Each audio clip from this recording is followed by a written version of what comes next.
Well, it is very interesting times for the LEP, and as far as I'm concerned, what I'll be looking for is the LEP to perhaps differentiate itself from everywhere else. I hear too much about the LEPs generally just falling into the quango kind of quagmire of more reports, more studies, and there's so many of these have been done that what we're looking for now is something a little bit different for this LEP, and I would like to see the new Anglia LEP concentrating on one or two issues and really solving those before moving on to other things. I'd like to be a bit more radical. The LEP has already quite clearly said that renewable industry and tourism are two of their major sectors they want to concentrate on. Well, let's really concentrate on it.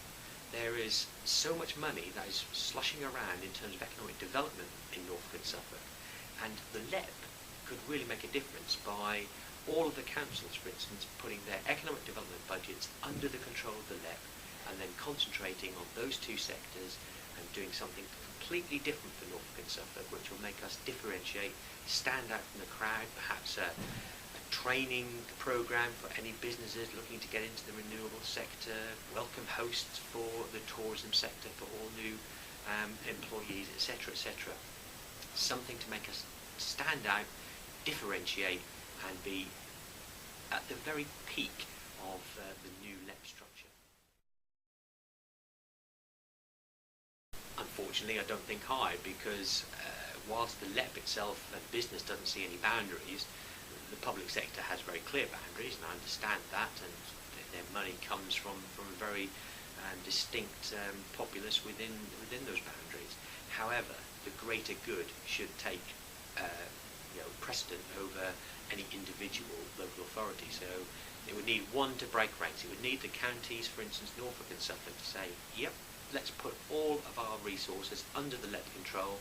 That's cash and staff from the economic development departments. Encourage all of the districts and boroughs to do the same. Put that together, we're talking multi-million pounds that could be used for the economic development of Norfolk and Suffolk, and everybody would benefit. Personally, I'd like to see it more in business support than infrastructure. The infrastructure is very important, but it costs many hundreds of millions of pounds to make big differences to infrastructure, and it takes a long time for those to happen. If you put the building blocks in place, then the private sector will make the difference. They will start putting the infrastructure in.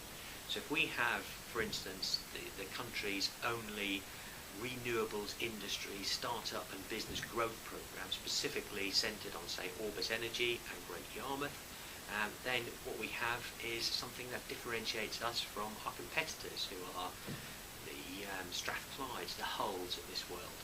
And if we do that, then that sets us away from the crowd and will bring in a lot of new business, and the infrastructure will come on the back of that.